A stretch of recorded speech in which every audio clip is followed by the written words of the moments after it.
Europe 1, 7h46, l'interview vérité. Thomas, vous recevez ce matin Michel Vivorca, sociologue et président de la Fondation Maison des Sciences de l'Homme. Depuis les attentats du 13 novembre, on ne parle plus que de ça, on ne pense plus qu'à ça. Le sujet revient dans toutes les conversations, exutoire ou catalyseur de nos angoisses. Bonjour Michel Vivorca. Bonjour. À chaud, on a tendance à se dire qu'il y aura forcément, définitivement, un avant et un après 13 novembre.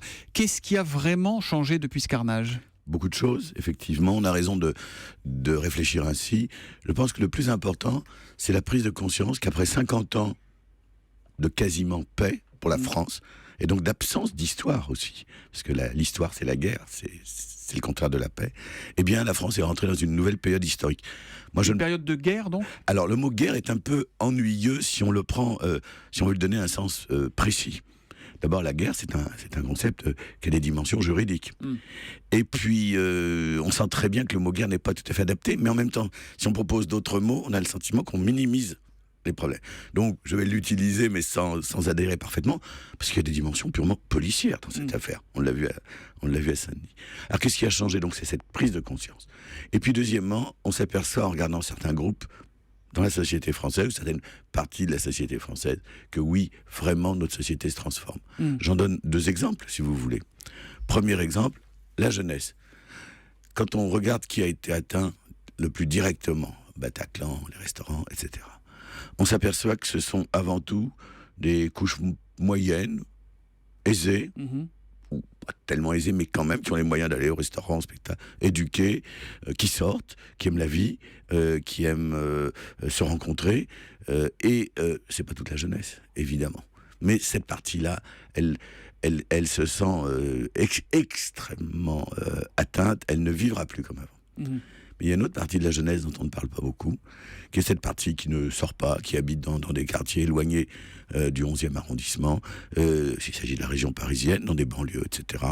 Cette partie de la jeunesse aussi qui est tout le temps sur son ordinateur et pas tellement dehors, qui ne voit pas grand monde, etc.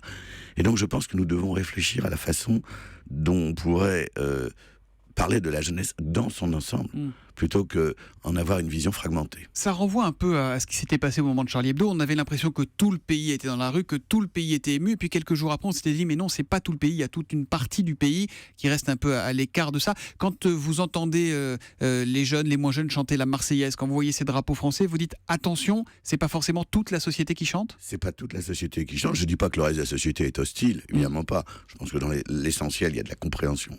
Mais quand même, avec quelque chose de très important. Mais quoi, attendez, on refuse de voir ceux qui ne pensent pas forcément exactement comme nous ?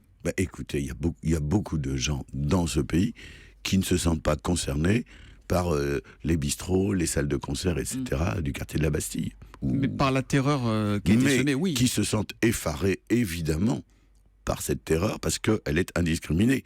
Un jour c'est là, demain c'est dans un supermarché, et après-demain... une école, une mosquée, qui sait quoi, en fait. Voilà. Et les musulmans, justement, alors, Michel Vivorca ? Je pense que c'est actuellement très difficile pour eux, pour 2 raisons différentes. La première, c'est qu'évidemment, on voit circuler dans un certain nombre de réseaux et dans une partie de l'opinion, l'idée que islamisme radical égale islam. Donc l'amalgame qui est renforcé. Donc contre lequel il faut lutter, mais avec toutes ses forces. Parce qu'on le rappelle, on le dit souvent, mais les premières victimes de Daesh dans le monde sont d'abord et avant tout des musulmans. Bien sûr, bien sûr. Et donc, mais c'est le premier drame pour les musulmans de France. Mais il y en a un deuxième qui est plus pervers et plus compliqué. Les musulmans de France, il leur est dit depuis des années, vous êtes des citoyens français, vous vivez en République. Donc dans l'espace public, vous êtes comme tout le monde. Vous êtes des citoyens, ni plus ni moins. Ne soyez pas musulmans dans l'espace public. Il y a même des voix un peu raides qui leur disent et ne mettez pas de foulard, non seulement si vous êtes une fille pour aller à l'école publique, mais aussi dans des associations, à l'université, etc. Donc ne soyez pas visibles comme tels. Premier message.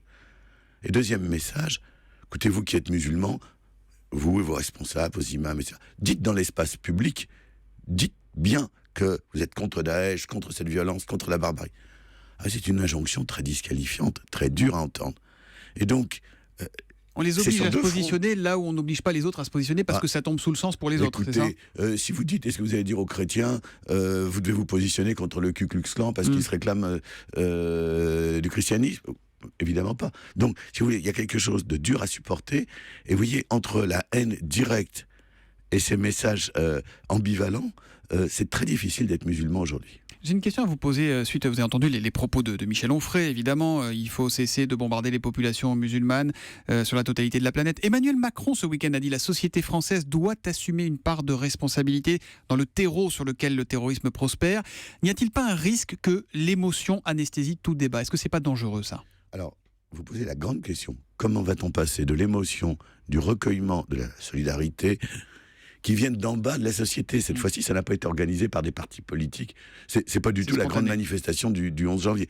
Pas du tout. Ça vient d'en bas. Comment transformer ça en débat, et en débat collectif, et pas en injonction soi-disant philosophique qui me semble, moi, à côté de la plaque aujourd'hui. Comment transformer tout ça en débat, et comment faire monter tout ceci au niveau politique. Et alors comment ? Écoutez, le grand problème aujourd'hui, il est que c'est difficile, peut-être parce qu'il y a encore le choc de l'émotion, et parce que ceux qui incarnent la gauche incarnent maintenant les institutions, ce qui est normal. Je n'attends pas de François Hollande ou de Manuel Valls qu'aujourd'hui, ils me disent « je suis à gauche, il faut penser de telle et telle façon ». J'attends d'eux qu'ils incarnent l'État, les institutions, Mais etc. donc ils ne nourrissent pas suffisamment le débat, il n'y a pas d'opposition de gauche. Du coup, pendant que le débat se droitise, je n'entends plus grand-chose qui incarnerait des idées de gauche. J'entends un peu Edgar Morin, Balibar, des gens comme ça dire des choses. Mais le débat proprement politique ne prend pas, n'existe pas de ce côté-là, et c'est très dommage. Dernière question, est-ce qu'on a encore le droit à l'optimisme, Michel Vievorka ? Écoutez, je ne sais pas si on a le droit à l'optimisme, on a le droit à vivre. Il faut vivre, et il faut afficher notre volonté de vivre face à ceux qui vivent dans la mort, et dans l'idée de la mort. C'est le message que l'on retiendra ce matin. Merci Michel Vievorka d'être venu en direct sur Europe 1. Merci, bonne journée à vous.